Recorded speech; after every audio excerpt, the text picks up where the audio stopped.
गौ माता ने बताया, पितृपक्ष में चंद्र ग्रहण के दिन यह 3 चीजें कभी मत खाना, वरना पितृ नाराज हो जाते हैं। दर्शक बंधु, पितृपक्ष का समय आते ही पूरा वातावरण एक अदृश्य आशीर्वाद से भर जाता है।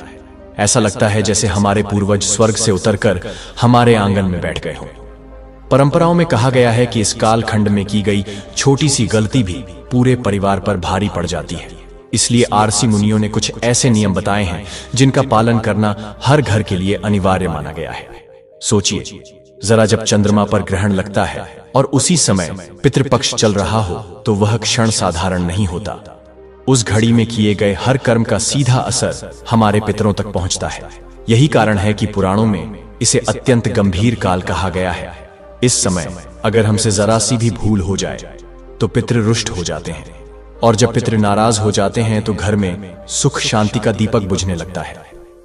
दरिद्रता और क्लेश प्रवेश करने लगते हैं और धीरे धीरे परिवार पर संकट के बादल मंडराने लगते हैं। प्राचीन काल से ही यह मान्यता रही है कि चंद्र ग्रहण और पितृपक्ष का संगम बेहद संवेदनशील होता है। आरसी मुनि कहते हैं कि इस समय केवल साधना, दान और स्मरण का कार्य करना चाहिए, लेकिन साथ ही 3 ऐसी चीजें भी बताई गई हैं जिन्हें भूलकर भी नहीं खाना चाहिए, क्योंकि इनका सेवन करने से पितृ अप्रसन्न हो जाते हैं और उनका आशीर्वाद दूर चला जाता है। आज हम आपको उसी रहस्य से अवगत कराने जा रहे हैं। यह कोई साधारण बात नहीं है, बल्कि वह गूढ़ संदेश है जो हमारे धर्म ग्रंथों और पुराणों से सीधे जुड़ा हुआ है। इसलिए दर्शक बंधु, ध्यानपूर्वक अंत तक बने रहिएगा, क्योंकि हो सकता है यह ज्ञान आपके जीवन को बर्बादी से बचा ले और आपके परिवार को पितरों का अखंड आशीर्वाद दिला दे। लेकिन दर्शक बंधु, आगे बढ़ने से पहले आपको एक अत्यंत गंभीर बात बता दूं, जिसे हमारे प्राचीन धर्म ग्रंथ गरुड़ पुराण में स्पष्ट कहा गया है कि कोई भी कथा हो या कोई भी सीख अगर उसे बीच में छोड़ दिया जाए तो वह केवल ज्ञान से वंचित होना नहीं है, बल्कि वह पाप की श्रेणी में आता है। क्योंकि अधूरी कथा मन में संदेह, भ्रम और अधूरा सत्य छोड़ देती है, और यह अधूरा सत्य कई बार व्यक्ति को गलत दिशा में ले जाता है। पितृपक्ष का समय तो वैसे भी अत्यंत पवित्र माना गया है। इस समय हमारे पूर्वज धरती पर आते हैं और देखते हैं कि उनके वंशज किस भाव से उनका स्मरण कर रहे हैं। यदि इस दौरान हम कथा या कर्म को अधूरा छोड़ देते हैं तो वह सीधे पितरों का अपमान बन जाता है, और जब पितर नाराज होते हैं तो घर की सुख शांति, लक्ष्मी और आयु तीनों पर संकट आ जाता है। इसलिए आपसे विनम्र निवेदन है कि आज की इस कथा को अंत तक अवश्य सुने, क्योंकि यह केवल एक कहानी नहीं बल्कि जीवन का आईना है जिसमें आप अपने कर्मों का प्रतिबिंब देख पाएंगे। हो सकता है इस कथा का कोई एक शब्द, कोई एक प्रसंग आपके जीवन की दिशा बदल दे, आपको पाप से बचा ले और आपको उस अंधकार से निकाल दे जिसमें अनजाने में आप भी फंस सकते हैं। और यदि आप एक सच्चे सनातनी हैं तो यह आपका धर्म भी है कि ऐसे संदेशों को केवल अपने तक सीमित न रखें, बल्कि उन्हें अधिक से अधिक लोगों तक पहुंचाएं। इसलिए इस वीडियो को लाइक करें, अपने मित्रों और परिवार के साथ साझा करें और हमारे चैनल को सब्सक्राइब करें और बेल आइकन दबाना न भूलें, ताकि धर्म, सत्य और जीवन की गूढ़ शिक्षाएं आपको निरंतर मिलती रहे। तो चलिए श्रद्धा और विश्वास के साथ इस पितृपक्ष की कथा की शुरुआत करते हैं। बहुत समय पहले जब धरती पर देवताओं की छाया थी और मनुष्य सत्य को समझने का प्रयास कर रहा था, तब एक महान राज्य था जिसका नाम था भैरवगढ़। इस राज्य के राजा थे महाराज विक्रम। महाराज विक्रम अपने राजमहल के दरबार में सिंहासन पर विराजमान थे। उनके मुखमंडल पर क्रोध की रेखाएं स्पष्ट झलक रही थीं। सारा दरबार मौन था, जैसे समय थम सा गया हो। सभी दरबारी भयभीत खड़े थे और महाराज की दृष्टि बार बार महल के उस द्वार की ओर जा रही थी, मानो किसी की प्रतीक्षा हो रही हो। अंततः जब प्रतीक्षा की सीमा पार हो गई तो महाराज ने अपने परम विश्वास पात्र मंत्री कहर सिंह की ओर देखकर तीव्र स्वर में कहा, मंत्री, यह कौन सा अपमान है? इस राज्य का अधिपति मैं हूं या कोई साधु? हम यहां इतनी देर से प्रतीक्षा कर रहे हैं और वह अब तक नहीं पहुंचा। यह असहनीय है। मंत्री ने विनम्रता से सिर झुकाया और कहा, महाराज कृपया धैर्य रखें, वह साधु अवश्य ही पधारेंगे। किंतु महाराज का धैर्य अब टूट चुका था। उन्होंने कठोर स्वर में कहा, अब और प्रतीक्षा नहीं होगी। यदि वह शीघ्र नहीं आया तो इसका परिणाम उसे भोगना होगा। राजा की वाणी में क्रोध तो था ही, साथ ही एक विचित्र सी व्याकुलता भी थी। वह उस साधु के आने की अधीरता से प्रतीक्षा कर रहे थे, क्योंकि उन्हें जहां वह साधु चेहरा देखकर भाग्य बताने की अद्भुत शक्ति रखता है। महाराज विक्रम यह जानना चाहते थे, क्या वह इस धरती के सबसे शक्तिशाली सम्राट बन सकते हैं या नहीं। इसी बीच दरबार के द्वार से एक दिव्य नाद गूंजा। सभी की निगाहें उस ओर उठ गई। एक लंबा गौरवमयी साधु भीतर प्रविष्ट हुआ। उसके नेत्र तेज से दीप्त थे, मुख पर दिव्यता और शांति की अद्भुत छाया थी। उसने गेरुए वस्त्र धारण किए थे और हाथ में एक चिमटा लिए हुए था। समस्त दरबार उस साधु के प्रति सहज ही श्रद्धा से नतमस्तक हो गया। साधु ने महाराज के समक्ष पहुंचकर हाथ जोड़े, किंतु महाराज का क्रोध अब भी शांत न हुआ था। उन्होंने रूखे स्वर में कहा, तुमने हमें इतनी देर क्यों करवाई? क्या तुम नहीं जानते एक राजा का समय कितना मूल्यवान होता है? साधु ने शांत और विनीत स्वर में उत्तर दिया, महाराज, समय केवल राजाओं का ही नहीं, तपस्वियों का भी मूल्यवान होता है। किंतु मैं आपकी सेवा में उपस्थित हुआ हूं। जो भी प्रश्न आपके मन में है कृपा कर पूछें। राजा ने अपने क्रोध को थोड़ा संयमित किया और कहा, हम अपना भाग्य जानना चाहते हैं। हमारे मंत्री कर सिंह ने बताया कि तुम मुख देखकर भविष्य बता सकते हो। कहो, क्या हम इस संसार के सबसे शक्तिशाली सम्राट बन सकते हैं? साधु ने गंभीर दृष्टि से राजा को देखा। उसके मुख पर मंद मुस्कान थी, किंतु नेत्रों में एक तीव्र गंभीरता जल रही थी। उसने धीरे से उत्तर देना आरंभ किया, महाराज, आपकी प्रजा दुखी है। आपके व्यवहार से उन्हें पीड़ा मिलती है। एक राजा की शक्ति उसकी प्रजा के सुख में छिपी होती है। जब प्रजा ही संतप्त हो तो राजा का भाग्य भी पीड़ा से भर जाता है। यदि आप विश्व का सबसे शक्तिशाली सम्राट बनना चाहते हैं तो पहले प्रजा का हृदय जीतिए। उनके आशीर्वाद के बिना ना तो भाग्य रच सकता है और ना ही शक्ति टिक सकती है। राजा विक्रम का चेहरा यह सुनते ही कठोर हो उठा। उन्होंने तीव्र स्वर में कहा, हमने तुम्हें उपदेश सुनने को नहीं बुलाया साधु, हम केवल अपना भविष्य जानना चाहते हैं। बताओ, क्या हम सबसे शक्तिशाली राजा बन सकते हैं या नहीं? दरबार में पुनः मौन छा गया। सबकी सांसें थमी हुई थीं। साधु ने फिर से राजा की ओर देखा। अब उसकी दृष्टि और भी गहन थी, मानो वह काल के पर्दे को चीरकर भविष्य के रहस्यों को देख रहा हो। फिर उसने धीरे किंतु दृढ़ स्वर में कहा, महाराज, आपके भाग्य की रेखाएं बहुत गूढ़ और विचित्र हैं। मैं जो देख रहा हूं वह आपको विचलित कर सकता है, पर सत्य को छिपाना मेरे धर्म के विरुद्ध है।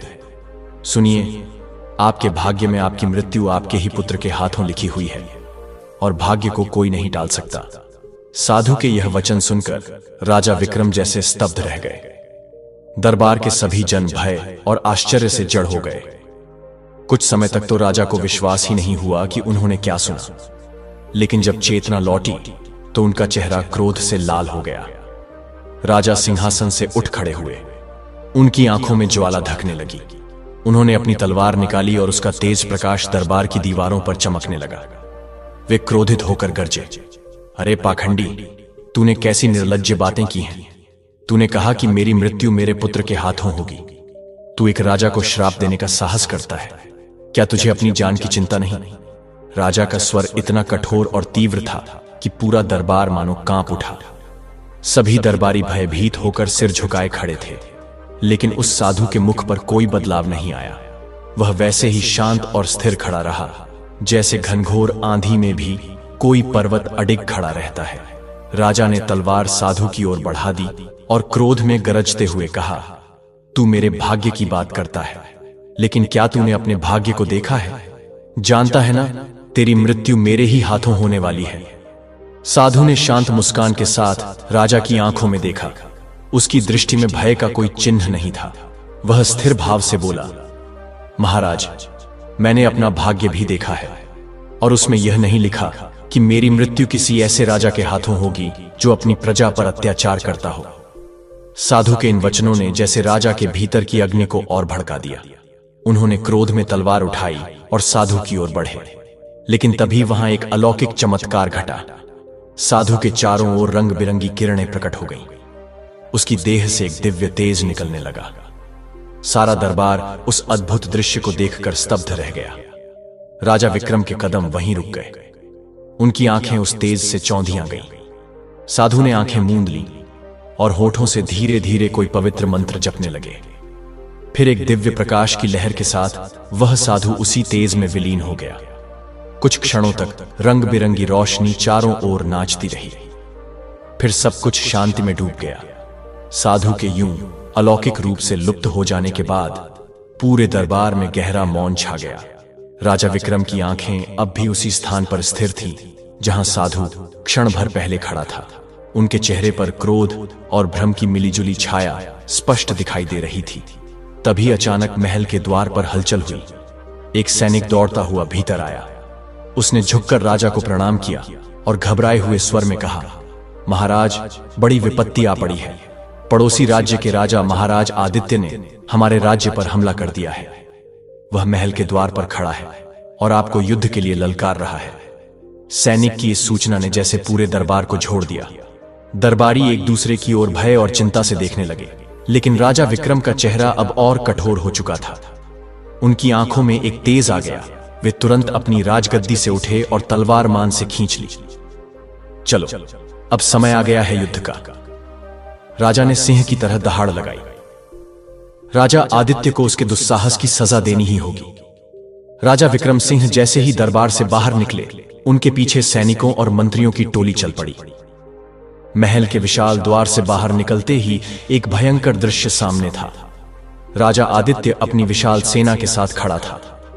उसकी आंखों में भी युद्ध की ज्वाला भड़क रही थी। उसकी सेना के ध्वज तेज हवा में लहरा रहे थे और नगाड़ों की आवाज से आकाश गूंज रहा था। राजा विक्रम ने तलवार को ऊंचा उठाते हुए दहाड़ लगाई। राजा आदित्य, तूने मेरे राज्य पर हमला करके अपने विनाश को बुलाया है। आज मैं तेरे इस अहंकार को माटी में मिला दूंगा। राजा आदित्य ने भी तलवार उठाई और उसी जोश में गरजा। विक्रम, तेरे अन्याय और अत्याचार की गूंज दूर दूर तक पहुंच चुकी है।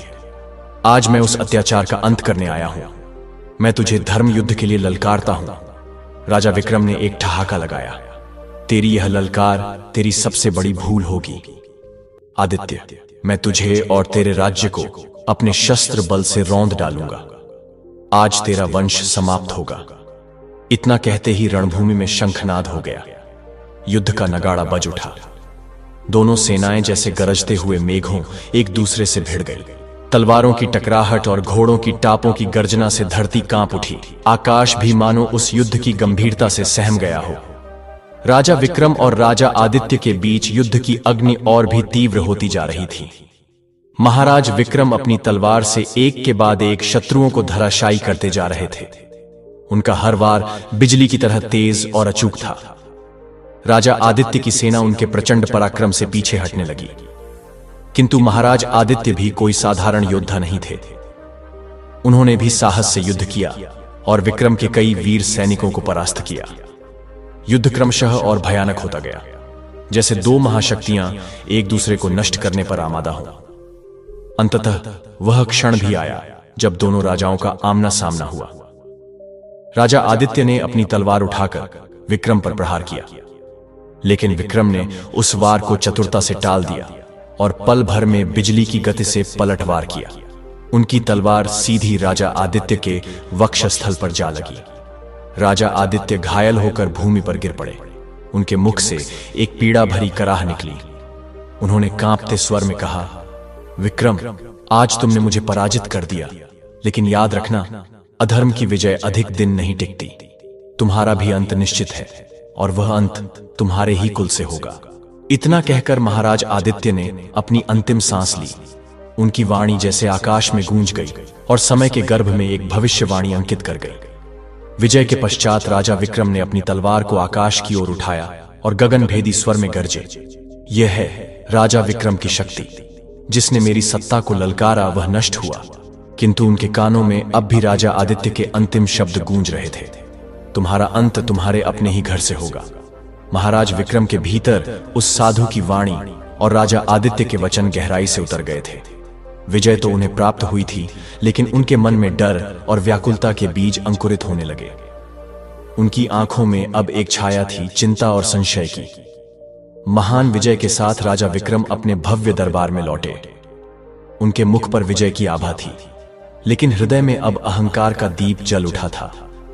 उन्होंने अपनी रक्त रंजित तलवार को आकाश में उठाया और सिंहनाद करते हुए कहा, सुनो मेरे वीरों, जाओ राजा आदित्य के राज्य में यह घोषणा कर दो, उनका राजा अब जीवित नहीं रहा। जब यह समाचार उनके सैनिकों तक पहुंचेगा तो उनका साहस चूर हो जाएगा। उसके पश्चात उनके कुल का नाश कर दो। यह मेरा आदेश है और इस आदेश का पालन अभी किया जाए। राजा के इन कठोर वचनों से सैनिकों में उन्माद की लहर दौड़ गई। जयकारों से आकाश गूंज उठा, तलवारें चमक उठी, घोड़ों की टापें पृथ्वी को कंपा गई और सेना धूल और गर्जना के बीच युद्ध के लिए बढ़ चली। उधर राजा आदित्य के महल में कोहराम मच गया। पूरे महल में भय का वातावरण फैल गया था। दरबार में सन्नाटा था, लेकिन भीतर बेचैनी की लहरें थीं। महल के राजगुरु एक गुप्त कक्ष के बाहर चिंतातुर खड़े थे। उनका माथा पसीने से भीगा था और नेत्रों में चिंता की रेखाएं उभर आई थीं। वे बार बार कक्ष के द्वार की ओर देख रहे थे, मानो किसी शुभ समाचार की प्रतीक्षा कर रहे हों। तभी उस कक्ष का द्वार धीरे से खुला। एक दासी कांपती हुई बाहर आई। उसकी गोद में एक नवजात शिशु लिपटा हुआ था। दासी ने कंपाते स्वर में कहा, गुरुदेव, रानी चंद्रलेखा ने एक सुंदर पुत्र को जन्म दिया है। राजगुरु ने पहले उस नवजात शिशु को देखा। उनकी आंखों में आश्चर्य की झलक थी और फिर वह दृष्टि एक गहरी पीड़ा में बदल गई। उन्होंने दबी हुई आवाज में कहा, यह तो बहुत गंभीर बात है, बहुत दुखद घड़ी है दासी। दासी घबरा गई। वह बोली, गुरुदेव, आप ऐसा क्यों कह रहे हैं? रानी चंद्रलेखा ने एक पुत्र को जन्म दिया है। यह तो उत्सव का समय है, प्रसन्नता की वेला है। राजगुरु ने एक गहरी सांस ली, जैसे उनके भीतर का बोझ वायु में विलीन करना चाहते हो, और धीमे स्वर में बोले, दासी, तुम नहीं समझ पाओगी। महाराज आदित्य अब इस लोक में नहीं रहे। वे महाराज विक्रम के हाथों युद्ध में वीरगति को प्राप्त हो चुके हैं। यह समाचार शीघ्र ही पूरे राज्य में फैल जाएगा, और उससे भी भयावह बात यह है कि विक्रम ने आज्ञा दी है राजा आदित्य के कुल का अंत कर दिया जाए। दासी कांप उठी, बोली, गुरुदेव, फिर हम क्या करें? हम रानी चंद्रलेखा और इस नवजात को कहां छिपा सकते हैं? राजा विक्रम के सैनिक किसी भी क्षण महल में प्रवेश कर सकते हैं। वे हमें जीवित नहीं छोड़ेंगे। राजगुरु की आंखों में अब चिंता के साथ साथ एक दृढ़ निश्चय की चमक भी थी। उन्होंने धीमे लेकिन निश्चित स्वर में कहा, समय बहुत कम है। यह बालक केवल रानी का पुत्र नहीं है, यह महाराज आदित्य की अंतिम ज्योति है। मैं विश्वास करता हूं एक दिन यही बालक बड़ा होकर अन्याय के अंधकार को मिटाएगा और अपने पिता का प्रतिशोध लेगा। हमें इसे किसी भी कीमत पर सुरक्षित करना होगा। उसी क्षण महल के द्वारों पर धमक सुनाई दी। सैनिकों की कड़कती हुई आवाजें गलियारों में गूंजने लगी। वे दरवाजे तोड़ने लगे थे। राजगुरु ने शीघ्रता से दासी को संकेत दिया, जल्दी करो रानी चंद्रलेखा, और इस बालक को लेकर गुप्त सुरंग से निकल जाओ। मैं सैनिकों को रोकने का प्रयास करूंगा।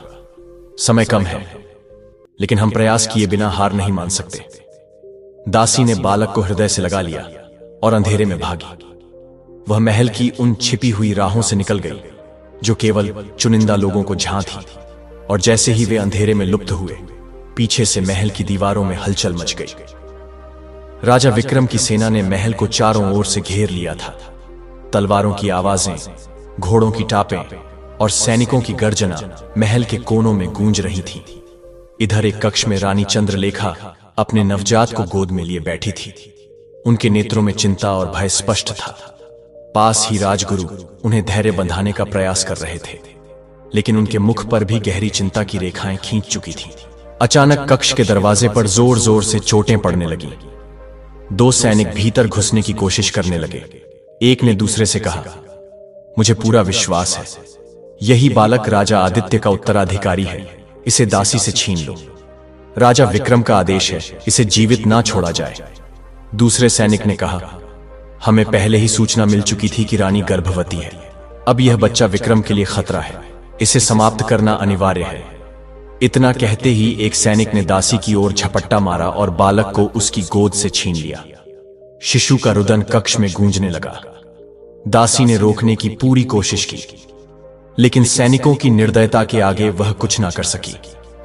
दूसरे सैनिक ने तलवार से उस पर वार किया। वह भूमि पर गिर पड़ी। रक्त से फर्श लाल हो गया। यह दृश्य देखकर रानी चंद्रलेखा की चीख निकल गई। राजगुरु ने स्थिति को तुरंत भांप लिया। उन्होंने कक्ष का दरवाजा भीतर से बंद किया और कुंडी लगा दी। उन्होंने कांपती रानी की ओर देखा और बोले, महारानी, समय हमारे विरुद्ध है। शिशु को सैनिकों ने छीन लिया है। महाराजा आदित्य युद्ध भूमि में शहीद हो चुके हैं। अब शत्रु आपके पुत्र का भी अंत करना चाहते हैं।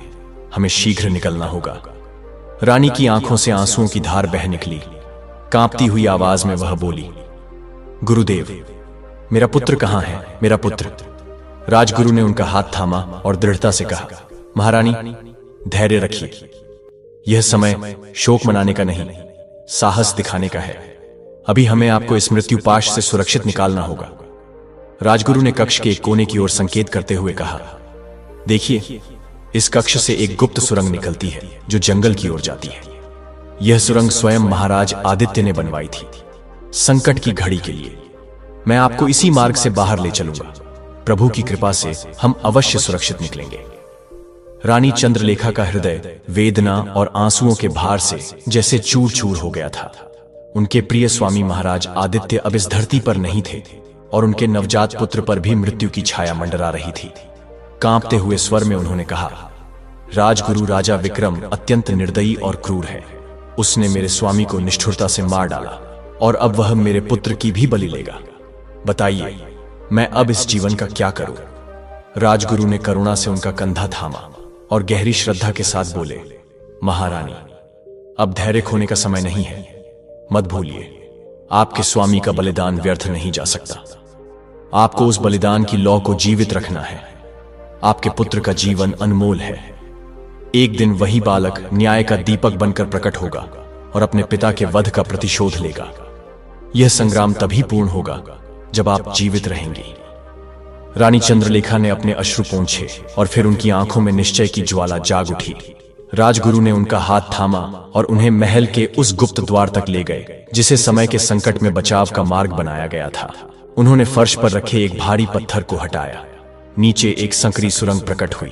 राजगुरु बोले, चलिए महारानी, यह सुरंग हमें जंगल के बाहर तक पहुंचा देगी। हमें शीघ्रता करनी होगी, समय बहुत कम है। रानी ने एक बार मुड़कर उस कक्ष की ओर देखा, वहीं जहां उनके जीवन का टुकड़ा उनसे छीना गया था, और फिर उन्होंने दृढ़ हृदय से उस अंधेरे मार्ग में प्रवेश कर लिया। इधर जंगल की एक दिशा में राजा विक्रम के 2 सैनिक नवजात बालक को लेकर जा रहे थे। वह घना जंगल और गहन अंधकार उनकी कठोरता को और भी भयानक बना रहा था। पहला सैनिक हंसते हुए बोला, अब इसका क्या करना है? राजा विक्रम ने तो सीधी आज्ञा दी है, इसका अंत कर दो। दूसरे ने उत्तर दिया, अंत क्या करना, इसे झाड़ियों में फेंक देते हैं। भूख प्यास और जंगली जानवर इसका काम तमाम कर देंगे। हमें हाथ भी गंदा नहीं करना पड़ेगा। पहला सैनिक अट्टहास कर उठा, हाँ, और जब हम राजा विक्रम को बताएंगे कि उनकी सबसे बड़ी चिंता अब नहीं रही, तो वे हमें धन और सम्मान से भर देंगे। दूसरे ने कहा, तो फिर देर किस बात की, चलो कर डालते हैं। उन्होंने उस मासूम बालक को उठाया और पास की झाड़ियों में फेंक दिया। वह बालक फूट फूट कर रोने लगा, लेकिन उन सैनिकों के हृदयों में करुणा की कोई किरण नहीं थी। चलो अब चलें, राजा विक्रम को सुखद समाचार देना है, पहला सैनिक बोला, और वे दोनों जंगल के बाहर की ओर बढ़ गए। बालक का विलाप धीरे धीरे रात के सन्नाटे में खो गया। उधर अंधकार से घिरे जंगल के भीतर रानी चंद्रलेखा और राजगुरु ने अपने कदमों को गति दी हुई थी। पेड़ों की सरसराहट, जंगली जानवरों की दूर दूर से आती आवाजें वातावरण को भयभीत कर रही थीं। लेकिन उनके हृदय में भय नहीं, एक विचित्र सी बेचैनी थी। कुछ दूर चलने के बाद वे एक छोटी सी कुटिया के समीप पहुंचे। कुटिया के बाहर एक दिव्य तेज से युक्त साधु समाधि में लीन थे। उनके मुख पर गहरी गंभीरता और अपूर्व शांति का संतुलन था। जैसे ही साधु ने अपनी दृष्टि खोली, उनकी नजर रानी चंद्रलेखा और राजगुरु पर पड़ी। उन्होंने शांत स्वर में कहा, कहिए राजगुरु, इस अंधकारमय जंगल में इस समय आप कैसे आए, और यह देवी कौन है जो इतनी व्यथित और व्याकुल प्रतीत हो रही हैं? राजगुरु ने श्रद्धा भाव से झुककर साधु महाराज को प्रणाम किया और शांत स्वर में बोले, हे पूज्य साधु महाराज, समय बहुत ही संकटमय है। यह देवी जो आपके समक्ष खड़ी है, यही महारानी चंद्रलेखा है, महाराज आदित्य की धर्मपत्नी। इनके जीवन में भारी अन्याय हुआ है। राजा विक्रम ने छल से इनके पति का वध कर दिया और इनका नवजात पुत्र उसे भी इनसे छीन लिया और मृत्यु के मुख में धकेल दिया। अब स्वयं रानी की प्राण रक्षा भी संकट में है। हम आपके श्री चरणों में शरण हेतु आए हैं। साधु ने शांत चित्त होकर राजगुरु की बातें सुनी। फिर उन्होंने एक गहरी सांस ली और गहन स्वर में बोले, राजगुरु जो हो चुका है वह विधाता की इच्छा थी। होनी को कोई नहीं टाल सकता, किंतु यह सत्य है, प्रत्येक अंधकार के बाद प्रकाश आता है। हर पीड़ा के बाद एक नई सुबह जन्म लेती है। जब तक समय सुधर ना जाए, महारानी चंद्रलेखा यही मेरी कुटिया में रहेंगी। मैं इनकी रक्षा करूंगा। इन्हें मेरी पूर्ण शरण है। अब तक स्वयं को संभालने का प्रयास कर रही महारानी चंद्रलेखा साधु की करुणा से भरी वाणी सुनकर फूट फूट कर रो पड़ी। साधु ने उन्हें सांत्वना दी और कहा, महारानी निराश मत होइए। प्रभु के लीला पथ बड़े गूढ़ होते हैं। जहां अंत दिखता है वहीं एक नई शुरुआत छुपी होती है। मगर चंद्रलेखा का हृदय शांति को स्वीकार नहीं कर पा रहा था। आंसू रुकने का नाम नहीं ले रहे थे। कांपते हुए स्वर में वह बोली, कैसे ना हो निराश साधु महाराज। पहले मेरे प्रिय पति को मुझसे छीन लिया गया, फिर मेरे पुत्र को भी। मैं तो उसकी एक झलक तक नहीं देख सकी। अब जीवन में कुछ भी शेष नहीं दिखता। साधु ने दयालु दृष्टि से उनकी ओर देखा और भाव भरे स्वर में बोले, महारानी, जीवन में जो भी होता है वह व्यर्थ नहीं होता। प्रत्येक घटना में एक उद्देश्य छिपा होता है। आपके पुत्र को ईश्वर ने इस धरती पर किसी विशेष कार्य के लिए भेजा है। यह मत मानिए कि वह लुप्त हो गया है। यदि आपकी तकदीर में उससे पुनः मिलन लिखा है तो आप अवश्य मिलेंगे। बस अपने विश्वास को न टूटने दीजिए। रानी ने साधु के वचनों को शांत मन से सुना। उनकी आंखों में आशा की एक नन्ही सी किरण फिर से जाग उठी। हालांकि पीड़ा अब भी मुख पर स्पष्ट थी। साधु ने आगे कहा, अब आप इस वन की गोद में सुरक्षित हैं। मैं आपकी रक्षा करूंगा। यह समय है धैर्य, भक्ति और विश्वास का। यदि भगवान ने आपको जीवित रखा है तो समझिए कि आपका कर्म अभी पूर्ण नहीं हुआ। यह यात्रा अब एक नए अध्याय में प्रवेश कर रही है। महारानी ने धीरे धीरे अपने आंसू पोंछे और साधु के चरणों में झुककर आशीर्वाद मांगा। साधु ने करुणा से हाथ उठाया, उन्हें आशीर्वाद देते हुए कहा, ईश्वर का स्मरण कीजिए महारानी। आपका पुत्र भाग्यशाली है। उसका जीवन अभी समाप्त नहीं हुआ। वह इस संसार में कोई बड़ा कार्य करने आया है। झोपड़ी के बाहर चांदनी फैल रही थी। जंगल का सन्नाटा रहस्यमय लग रहा था, लेकिन उस रात्रि वहां एक नए विश्वास का जन्म हो रहा था। महारानी चंद्रलेखा की आंखों में अब आंसू नहीं, बल्कि दृढ़ निश्चय का तेज था, अपने पुत्र को खोजने का और अपने स्वामी की मृत्यु का प्रतिशोध लेने का। रात्रि गहरी और शांत थी। महल के गलियारों में सन्नाटा पसरा हुआ था, परंतु राजा विक्रम के मन में गहरी हलचल थी। वे अपनी रानी सुलेखा के कक्ष के बाहर बेचैनी से टहल रहे थे। उनके मुख पर एक विचित्र घबराहट और तीव्र आशा का संगम स्पष्ट दिखाई दे रहा था। उनके मन में बार बार यही विचार उठ रहा था, अब मैं एक पुत्र का पिता बनने वाला हूं। वह पुत्र जो मेरे सिंहासन का उत्तराधिकारी बनेगा और मेरी विरासत को आगे बढ़ाएगा। तभी कक्ष का द्वार धीरे से चरमराया। एक दासी कांपती हुई बाहर निकली। उसने सिर झुकाकर कहा, महाराज। राजा विक्रम ने अधीरता से उसकी ओर देखा और बोले, क्या समाचार है? शीघ्र बताओ।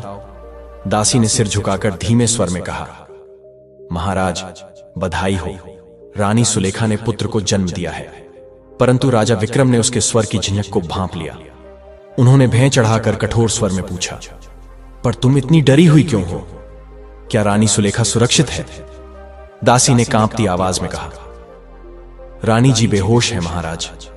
मुझे विश्वास है कि प्रभात होने तक उन्हें होश आ जाएगा। राजा विक्रम ने एक पल को चैन की सांस ली, परंतु दासी के भयभीत मुख को देखकर उनके मन में आशंका की लहर दौड़ गई।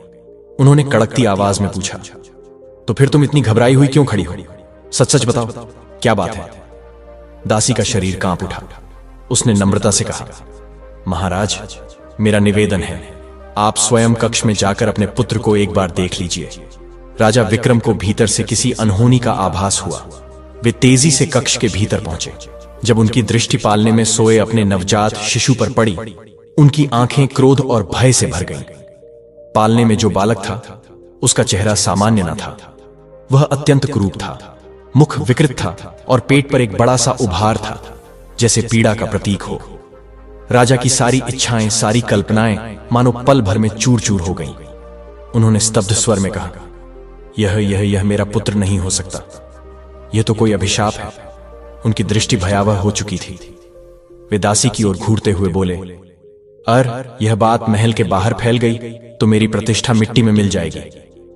दूसरे राज्य के राजा मेरा उपहास करेंगे।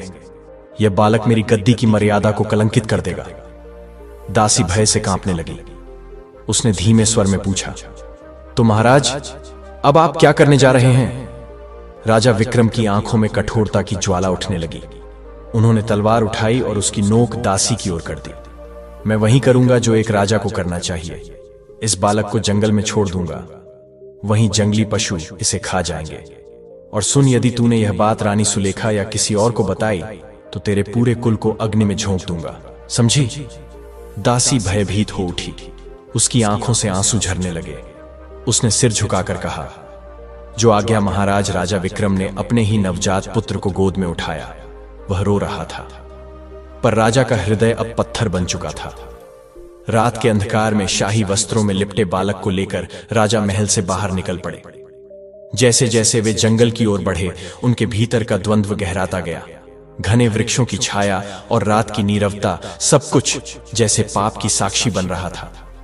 झींगुरों की आवाज और जुगनुओं की मंद रोशनी उस अंधेरी रात में भी एक प्रश्न पूछ रही थी। राजा के मुख पर दुविधा की रेखाएं थीं। अपना ही खून त्यागने का विचार उनके भीतर टीस पैदा कर रहा था, लेकिन उन्होंने राज्य की मर्यादा को ढाल बनाकर अपनी करुणा को दबा दिया। जैसे ही वे एक झाड़ी के पास पहुंचे जहां वे बालक को छोड़ने वाले थे, उनकी दृष्टि दूर एक और झाड़ी पर पड़ी। वहां एक दूसरा नवजात शिशु शांत भाव से लेटा था। उसका मुख तेजस्वी था, जैसे स्वयं देवताओं ने उसे धरती पर भेजा हो। उसकी त्वचा चांदनी जैसी उज्जवल थी और उसका रूप इतना मोहक कि राजा एक क्षण को श्वास लेना भूल गए। यह बालक किसका है? राजा ने धीरे से सोचा। अचानक उनकी आंखों में लोभ और धूर्तता की झलक आ गई। किसी का भी हो, पर यह बालक तो सुंदर है। यदि मैं इसे महल ले जाकर रानी को दे दूं और कहूं कि यह हमारा पुत्र है, तो कौन जानेगा सच्चाई और मेरा पुत्र उसे यहीं छोड़ दूं। उन्होंने एक बार अपने पुत्र की ओर देखा। वह अब भी रो रहा था, पर राजा के भीतर का स्वार्थ अब करुणा पर भारी था। उन्होंने अपने ही पुत्र को झाड़ियों में धीरे से रख दिया और उस सुंदर शिशु को गोद में उठा लिया। अब राजा की आंखों में पश्चाताप नहीं, बल्कि एक चालाकी का धुआं था। महल की ओर लौटते हुए उनके भीतर योजनाओं की परतें बनने लगी।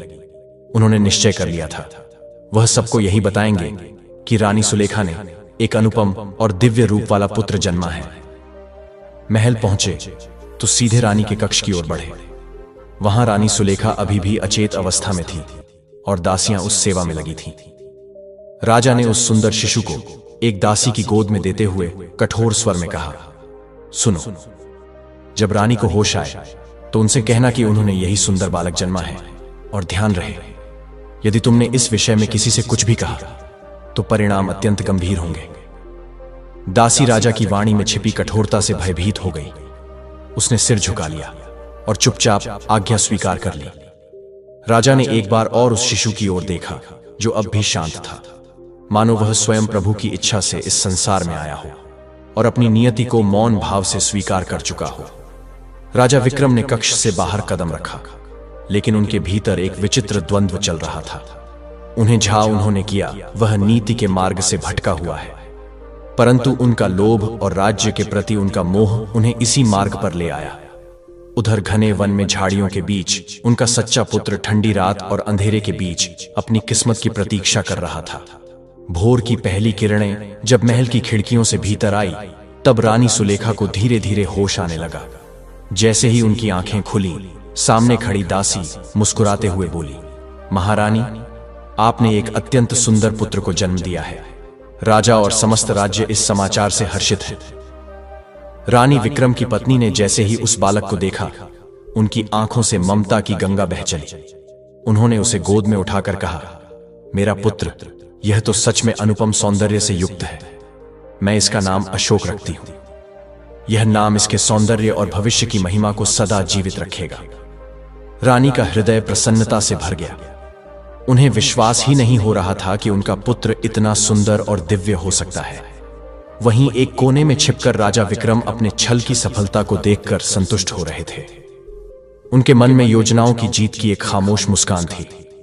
उधर घने जंगल में जहां सूरज की किरणें मुश्किल से पहुंचती थीं, वहां रानी चंद्रलेखा साधु महाराज के साथ शांतिपूर्वक चल रही थीं। राजा आदित्य की मृत्यु और अपने पुत्र की चिंता से उनका हृदय बोझिल था। तभी उनकी दृष्टि झाड़ियों के पास एक रोते हुए नवजात बालक पर पड़ी। वे चौंक गई और साधु महाराज की ओर संकेत करते हुए बोली, साधु महाराज, देखिए, कोई इस मासूम बालक को झाड़ियों में छोड़ गया है। यह कितना असहाय लग रहा है। इसे ऐसे कैसे त्यागा जा सकता है? साधु महाराज ने उस बालक को धीरे से उठाया। वह अत्यंत दुर्बल था। उसकी पीठ झुकी हुई थी और चेहरा सामान्य शिशुओं जैसा नहीं था। साधु ने करुणा से देखा और बोले, महारानी, यह बालक शायद किसी के लिए बोझ था। संभव है इसके माता पिता ने इसे इसके रूप और कमजोरी के कारण त्याग दिया हो। लेकिन याद रखें, ईश्वर कभी गलती नहीं करते। हो सकता है यह बालक स्वयं प्रभु की परीक्षा हो, जिसे उन्होंने आपके हाथों सौंपा है। इसे अपनाइए और प्रेम से इसका पालन कीजिए। रानी चंद्रलेखा ने उस शिशु को गोद में लिया। उनकी आंखों में करुणा की लहरें उमड़ पड़ी। साधु महाराज, मेरा हृदय इस बालक के लिए द्रवित हो रहा है, पर मैं यह सोच रही हूं, क्या यह बालक इतना दुर्बल होकर भी भविष्य में कुछ विशेष कर पाएगा? साधु ने गंभीर स्वर में उत्तर दिया, महारानी, यह बालक विशेष भाग्य लेकर जन्मा है। इसका नाम और इसका यश इसके कुबड़ से नहीं, इसके कर्मों से पहचाना जाएगा। आप इसे राजा आदित्य जैसा वीर बनाएंगी। मैं इसे सामर्थ्य और दिव्यता का मार्ग सिखाऊंगा। बस इसे सच्चाई से दूर रखिए। यदि इसे अपने जन्म का सत्य समय से पहले ज्ञात हुआ तो इसका आत्मबल टूट सकता है। रानी ने दृढ़ता से कहा, साधु महाराज, मैं आपकी आज्ञा का पालन करूंगी। यह अब मेरा पुत्र है। मैं इसे धर्म, साहस और सेवा का पाठ पढ़ाऊंगी। यह बालक एक दिन महान योद्धा बनेगा। साधु ने हाथ उठाकर आशीर्वाद दिया और कहा, यही आपका धर्म है, यही इस बालक की नियति है। इसे ऐसा योद्धा बनाइए जो सत्य, न्याय और करुणा का प्रतीक बने। और इस प्रकार जो बालक राजा विक्रम के छल से महल में पहुंचा, वही अशोक कहलाया और राजा विक्रम का उत्तराधिकारी बना। और जो बालक त्यागा गया, वही वर सिंह के नाम से रानी चंद्रलेखा की गोद में पलता हुआ अपने भाग्य को संवारने की ओर निकल पड़ा। नियति ने अपने लीलापट की बिसात बिछा दी थी। समय का खेल अब धीरे धीरे अपने चरम की ओर बढ़ रहा था। वे दो बालक, एक जिसे छल से राजमहल मिला और एक जिसे जंगल में छोड़ दिया गया, अब इतिहास को एक अद्भुत मोड़ देने वाले थे। समय की धारा बहती रही। 20 वर्षों का लंबा काल बीत गया। अब अशोक राजा विक्रम का पुत्र कहलाने वाला वह युवक 20 वर्ष का हो चुका था। वह एक तेजस्वी, सुंदर और आकर्षक राजकुमार बन चुका था। उसकी रूप शोभा, राजसी वैभव और बुद्धिमत्ता पूरे राज्य में चर्चा का विषय बन गई थी। वह महल के सुख और ऐश्वर्य में पला बढ़ा था और राजा विक्रम अपने पुराने निर्णय पर गर्व से भर जाता था। लेकिन उसी समय राज्य में कुछ विचित्र और रहस्यमय घटनाएं होने लगी। एक अज्ञात मुख पर नकाब डालने वाला योद्धा, जो किसी की दृष्टि में नहीं आता था, राज्य के सैनिकों पर अचानक हमला करता और फिर क्षण भर में ओझल हो जाता। राजा विक्रम के सैनिक उसे पकड़ने में सदा असफल रहते। एक दिन दोपहर का समय था। राजधानी के मुख्य बाजार में कोलाहल मचा हुआ था। 2 सैनिक एक निर्धन फल विक्रेता को बुरी तरह पीट रहे थे। उनके मुख से अभिमान और क्रोध की ज्वाला निकल रही थी। तूने हिम्मत कैसे की हमसे फल के बदले मुद्रा मांगने की? तुझे नहीं पता हम राजा विक्रम के सैनिक हैं। वे उसे धकेलते, मारते और अपमानित करते जा रहे थे। फल विक्रेता हाथ जोड़कर गिड़गिड़ाया, मालिक, मैं तो बस अपने परिश्रम का मूल्य मांग रहा था। ये फल मैंने आपके लिए ही तोड़े हैं। कृपा कर मुझे न मारिए। किंतु सैनिकों पर उसकी विनती का कोई असर नहीं हुआ। वे अपने पद और राजा के नाम की धौंस दिखाकर उसे और पीटने लगे। तभी दूर से घोड़े की टापों की आवाज गूंजी। धूल उड़ाती हुई एक सवारी बाजार में आई। एक युवक जिसने अपना मुख नकाब से ढक रखा था, घोड़े पर सवार होकर बिजली की गति से वहां पहुंचा।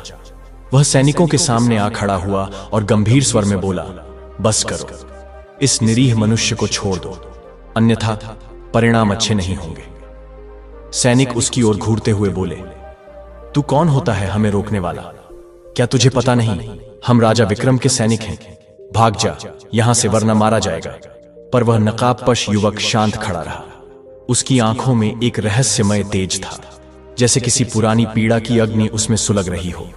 सैनिकों में से एक, जो अब क्रोध से भर चुका था, चिल्लाया, अरे यह वही नकाबपोश है जिसने हमारे कई साथियों को पराजित किया है, इसे पकड़ लो। जैसे ही सैनिकों ने अपनी तलवारें खींची, नकाबपोश युवक ने भी अपनी तलवार बिजली की तेजी से निकाल ली।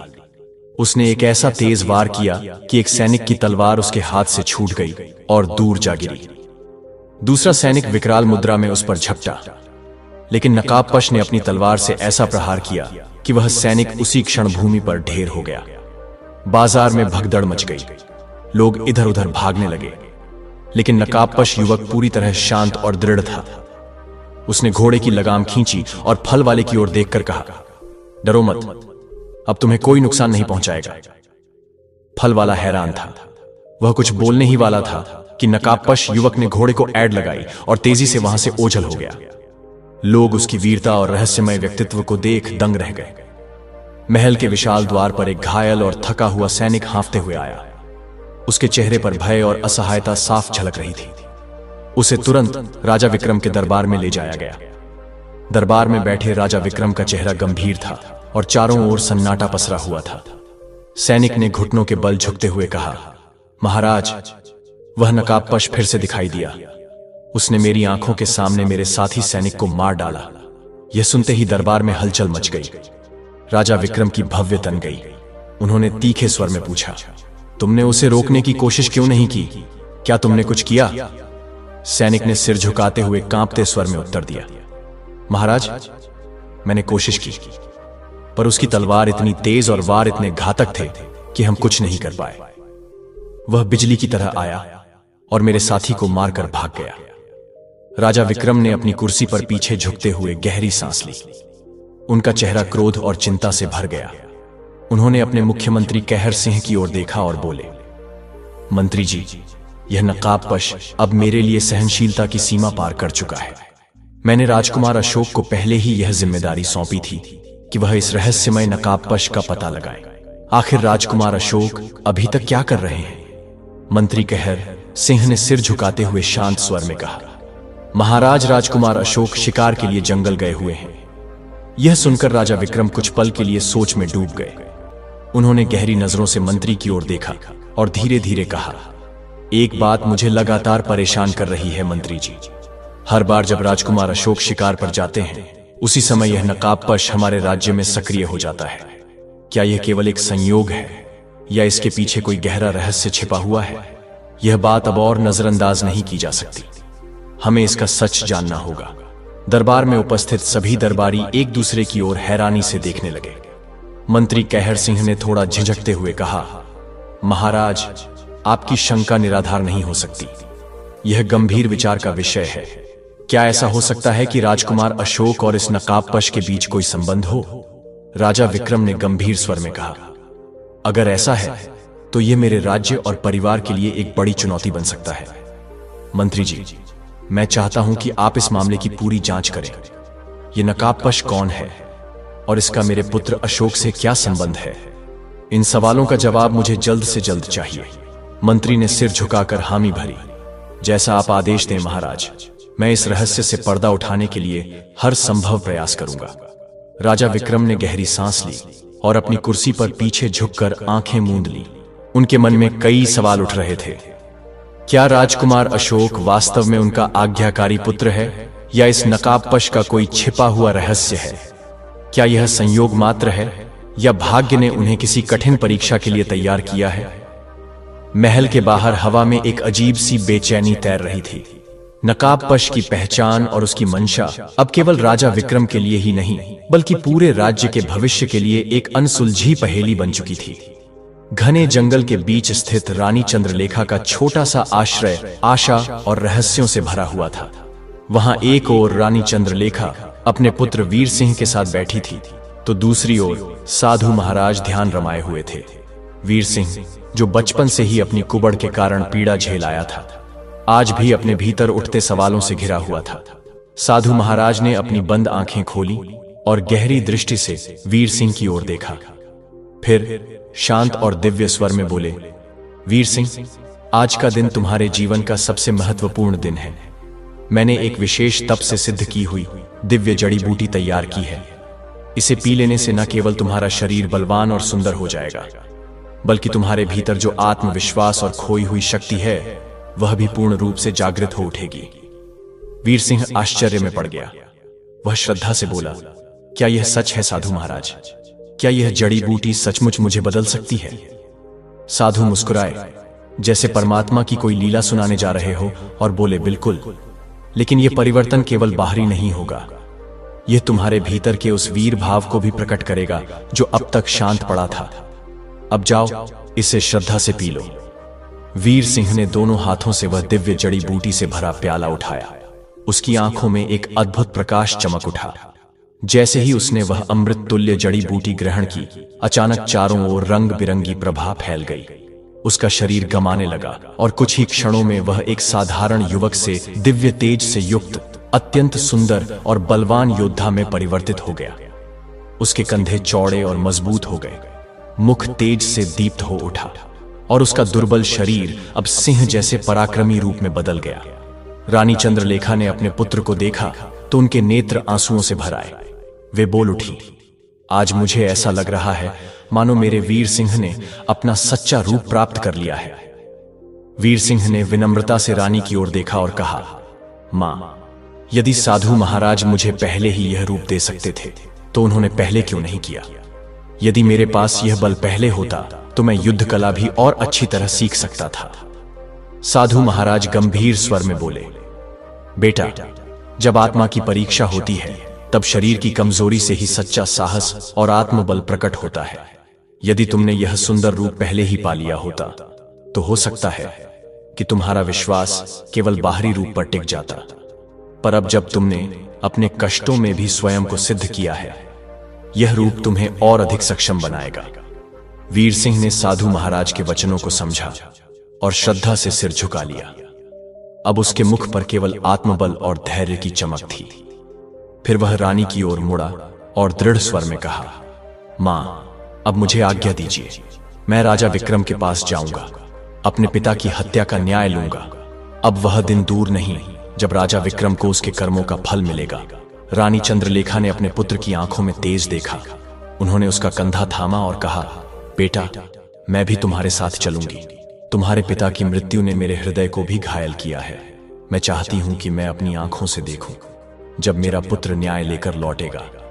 वीर सिंह ने विनम्रता से सिर झुकाया और कहा, ठीक है मां, मैं राजा विक्रम को उसी के दरबार में युद्ध के लिए ललकारूंगा।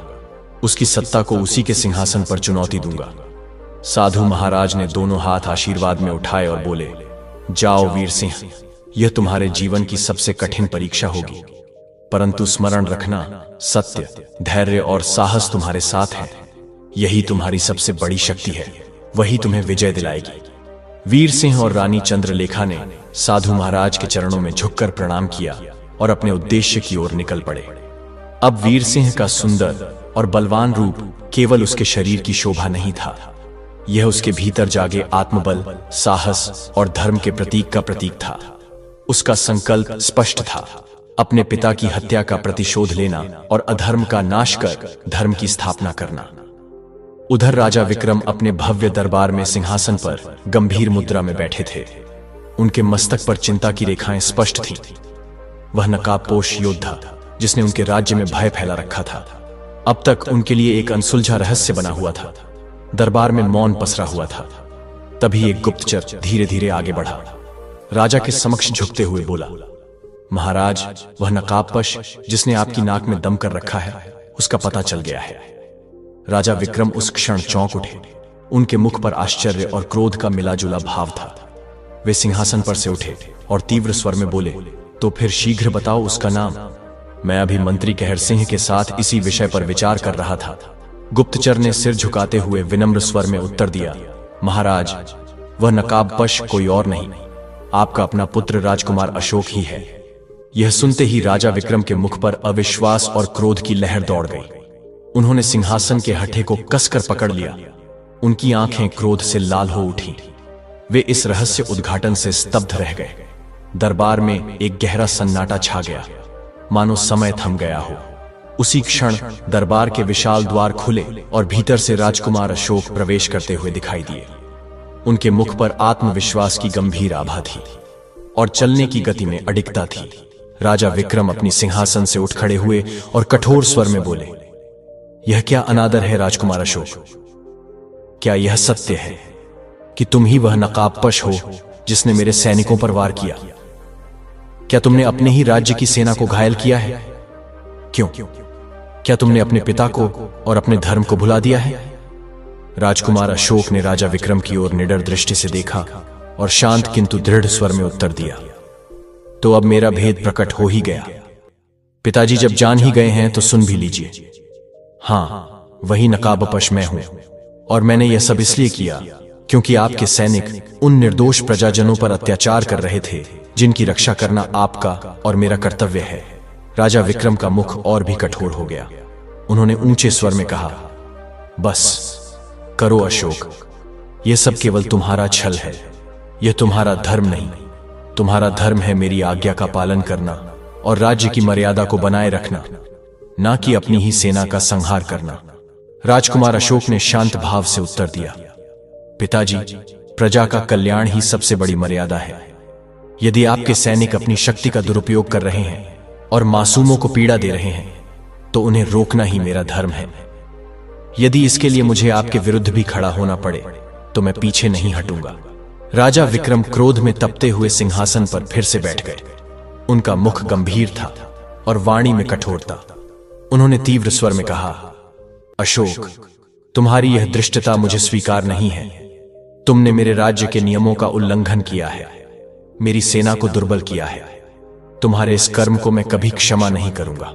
राजकुमार अशोक ने सिर झुकाया और नम्र किंतु दृढ़ स्वर में उत्तर दिया, पिताजी, यदि आप मुझे दंड देना चाहते हैं तो निसंकोच दीजिए, पर स्मरण रहे मैंने जो कुछ किया वह केवल प्रजा की भलाई के लिए किया। दरबार का वातावरण उस समय गंभीर और भारी था। पिता और पुत्र के इस धर्म संघर्ष को देखकर समस्त दरबारी स्तब्ध रह गए। चारों ओर मौन का विस्तार था। उसी समय दरबार के विशाल द्वार एक तेज ध्वनि के साथ खुले और भीतर से एक तेजस्वी युवक वीर सिंह अपनी माता रानी चंद्रलेखा के साथ गर्व से कदम रखते हुए प्रवेश कर गया। वीर सिंह का मुख तेज से दीप्त था। उसकी आंखों में वर्षों के संचित क्रोध और न्याय की ज्वाला थी। उसकी माता रानी चंद्रलेखा वर्षों के अन्याय का उत्तर देने के लिए अपने पुत्र के साथ खड़ी थी। वीर सिंह ने राजा विक्रम की ओर तलवार उठाते हुए सिंह की भांति गर्जना की, राजा विक्रम, मैं तुम्हें युद्ध के लिए ललकारता हूं। अपने पापों और अधर्म का प्रायश्चित करने के लिए तैयार हो जाओ। राजा विक्रम ने उस अपरिचित योद्धा की ओर कठोर दृष्टि से देखा और बोले, तू कौन है जो मेरे दरबार में ऐसे प्रवेश की धृष्टता करता है? तभी रानी चंद्रलेखा आगे बढ़ी। उन्होंने गर्व और पीड़ा से मिश्रित स्वर में कहा, राजा विक्रम, यह मेरा पुत्र वीर सिंह है और मैं हूं चंद्रलेखा, राजा आदित्य की विधवा पत्नी। वर्षों पूर्व तुमने छल और अधर्म से मेरे पति की हत्या की थी और हमारे कुल को समाप्त करने का प्रयास किया था, परंतु विधाता ने हमारे प्राणों की रक्षा की। आज हम यहां तुम्हारे पापों का लेखा जोखा लेने आए हैं। राजा विक्रम क्रूर हंसी के साथ बोले, मुझे स्मरण है, मैंने अपने सैनिकों को आदेश दिया था कि आदित्य के पूरे परिवार का अंत कर दो। लगता है भाग्यवश तुम दोनों मेरे कोप से बच गए, लेकिन आज तुम्हारा भाग्य भी समाप्त हो जाएगा। वीर सिंह ने अपनी तलवार आकाश की ओर उठाई और बोले, राजा विक्रम, तुम्हारे छल पाप और अधर्म का अंत अब होगा। न्याय आज तुमसे तुम्हारे ही सिंहासन पर मांगा जाएगा। राजा विक्रम का मुख और अधिक कठोर हो गया, लेकिन तभी दोनों के बीच खड़े हुए राजकुमार अशोक आगे बढ़े। उन्होंने वीर सिंह की ओर देखा और शांत पर दृढ़ स्वर में बोले, तुम जो भी हो वीर सिंह पर जान लो, राजा विक्रम मेरे पिता हैं। यदि तुम्हारा युद्ध उनसे है तो पहले तुम्हें मुझसे लड़ना होगा। मैं अपने पिता की रक्षा करूंगा और उनके स्थान पर युद्ध करूंगा। वीर सिंह ने व्यंग्य भरे स्वर में कहा, क्या तुम्हारे पिता ने चूड़ियां पहन रखी हैं जो स्वयं युद्ध करने से पीछे हट रहे हैं? यह वाक्य सुनते ही राजा विक्रम का क्रोध अपने चरम पर पहुंच गया। उन्होंने तलवार खींच ली और गरज कर बोले, किसने चूड़ियां पहनी है और किसने नहीं, यह अभी पता चल जाएगा।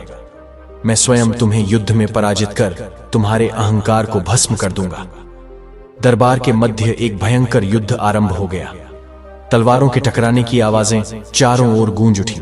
दोनों योद्धा, एक वृद्ध अनुभव युक्त सम्राट और दूसरा युवा साहसी योद्धा, अपनी अपनी शक्ति और पराक्रम का परिचय दे रहे थे।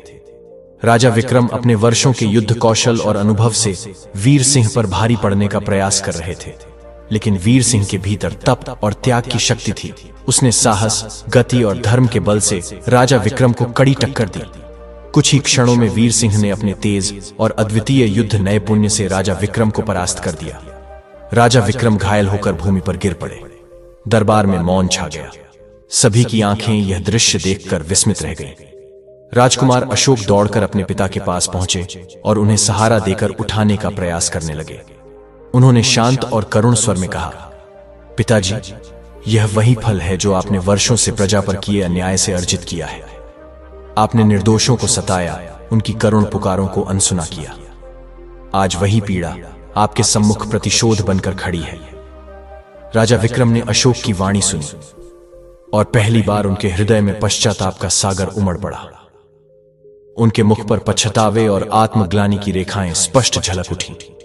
उन्होंने अनुभव किया कि उनके अधर्म ने न केवल उनके राज्य बल्कि उनके स्वयं के पुत्र और परिवार को भी अंधकार में धकेल दिया है। दरबार अब भी मौन था। विक्रम भूमि पर पड़े थे। वीर सिंह अपनी तलवार थामे खड़ा था। राजकुमार अशोक अपने पिता को सहारा दे रहे थे और रानी चंद्रलेखा के चेहरे पर वर्षों के संघर्ष का मौन संतोष था। इसी बीच आकाश में एक अलौकिक दृश्य प्रकट हुआ। स्वर्ण और रत्नों जैसी रंग बिरंगी किरणें धीरे धीरे धरती की ओर उतरने लगी।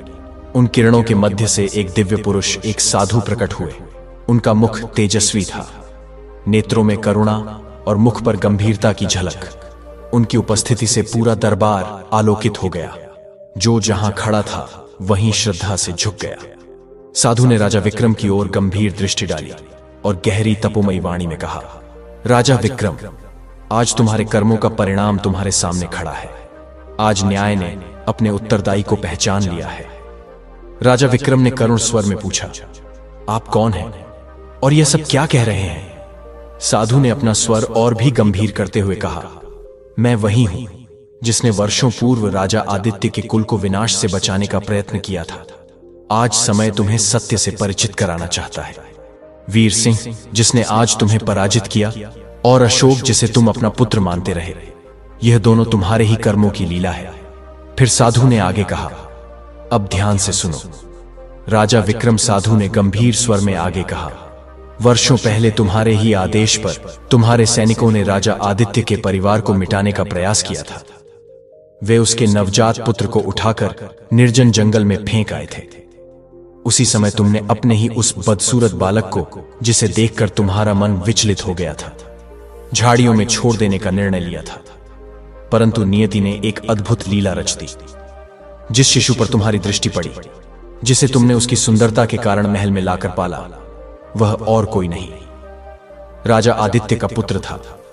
राजा विक्रम, अशोक, वीर सिंह और रानी चंद्रलेखा सभी स्तब्ध रह गए। उनके मुखों पर आश्चर्य और अविश्वास स्पष्ट था। साधु ने शांत भाव से अपनी वाणी को आगे बढ़ाया, और वह बालक जिसे तुमने त्याग दिया था, उसकी परवरिश रानी चंद्रलेखा ने की। उन्होंने उसे स्नेह, जड़ी बूटियों और तप से न केवल जीवित रखा, बल्कि उसे सुंदर और बलशाली बना दिया। वीर सिंह, जिसे तुम अपना शत्रु समझते हो, वह तुम्हारा सच्चा पुत्र है। और अशोक, जिसे तुमने अपने पुत्र की तरह पाला, वह राजा आदित्य का पुत्र है। देखा राजा विक्रम, यह वही लीला है जिसे विधाता ने लिखा है। तुम्हारे कर्मों ने ही तुम्हारे जीवन की यह कथा रची। साधु की बात सुनकर राजा विक्रम की आंखों में पश्चाताप के आंसू आ गए। उनका स्वर कांप उठा। क्या यह सच है? वीर सिंह मेरा पुत्र है और अशोक राजा आदित्य का पुत्र। मैंने अपना जीवन छल, पाप और अन्याय में बिता दिया। क्या मेरे लिए अब कोई क्षमा नहीं है? साधु ने शांतिपूर्ण भाव से उत्तर दिया, राजा विक्रम, हर प्राणी को अपने कर्मों का फल मिलता है। तुम्हारे पाप और अत्याचारों का यही परिणाम है। यह तुम्हारे जीवन का अंतिम मोड़ है। इतना कहकर साधु ने अपनी दोनों हथेलियां आकाश की ओर उठाई उनके चारों ओर दिव्य रंगों की प्रभा फैलने लगी। पूरा दरबार प्रकाश से भर गया और फिर वे उसी प्रकाश के मध्य धीरे धीरे अदृश्य हो गए। साधु के जाते ही राजा विक्रम की आंखों से पश्चाताप की धारा बह चली। उन्होंने कांपते हुए वीर सिंह और अशोक की ओर देखा, फिर धीरे से अंतिम सांस ली और उनका जीवन उनके अत्याचारों के साथ समाप्त हो गया। राजा विक्रम के निधन के साथ ही उनके अन्यायपूर्ण शासन का अंत हो गया। दरबार मौन हो गया। हर चेहरा एक अजीब भावना में डूबा हुआ था। वीर सिंह और राजकुमार अशोक एक दूसरे की ओर देख रहे थे। उनकी आंखों में पीड़ा, भ्रम और कई प्रश्न थे। तभी अशोक की दृष्टि रानी चंद्रलेखा पर पड़ी। वह धीरे से बुदबुदाया, तो आप मेरी मां हैं और जिन्होंने मुझे पाला वो मेरी मां नहीं है। अशोक के इन उलझे शब्दों को सुनकर रानी चंद्रलेखा की आंखें भर आईं। वह आगे बढ़ी और स्नेह से बोली, हां बेटा, मैं तुम्हारी सगी मां हूं, लेकिन जिसने तुम्हें पाला, जिसने तुम्हें प्यार और संस्कार दिए, वह भी मां ही है। मातृत्व केवल रक्त से नहीं, हृदय से होता है। वीर सिंह की आंखें भर आईं। वह कांपते स्वर में बोला, और आप मेरी मां नहीं हैं। मैंने अपने ही पिता की हत्या कर दी। क्या इससे बड़ा कोई पाप हो सकता है? रानी चंद्रलेखा ने तुरंत उसका हाथ थामा और बोली, नहीं बेटा, तुमने पाप नहीं किया। तुमने एक निर्दयी राजा का अंत किया, जिसने न जाने कितनों पर अत्याचार किए।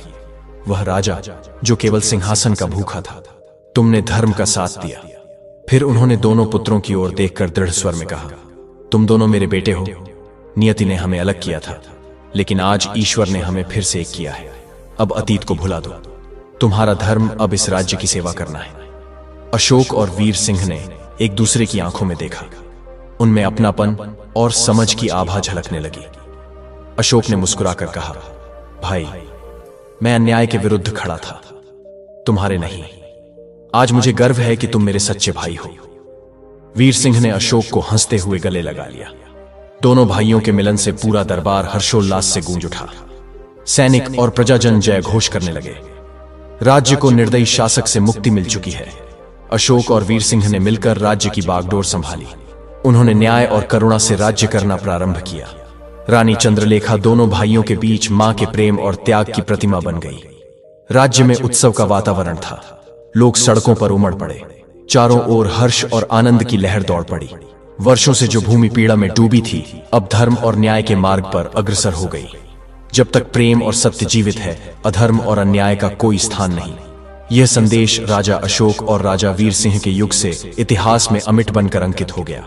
दर्शक बंधु, यह कथा अभी यहीं खत्म नहीं होती। अभी हम पितृपक्ष की उस महान कथा का स्मरण करेंगे और जानेंगे कि पितृपक्ष में किन 3 चीजें को कभी नहीं खाना चाहिए। मित्रों, एक बार की दिव्य घटना सुनिए। भगवान श्री विष्णु जी और माता लक्ष्मी जी क्षीर सागर में शेषनाग की शैया पर विश्राम कर रहे थे। तभी आकाश मार्ग से गरुड़ जी उड़ते हुए वहां आए और प्रभु के चरणों में रुक गए। भगवान विष्णु जी ने स्नेह से कहा, हे गरुड़, आज किस कारण हमारे पास पधारे हो? गरुड़ जी हाथ जोड़कर बोले, हे प्रभु, मैं यह जानने आया हूं कि पितृपक्ष में पितरों की पूजा अर्चना करने से मनुष्य को कौन सा फल मिलता है और इस समय उनकी आत्मा की शांति के लिए कौन कौन से उपाय करने चाहिए।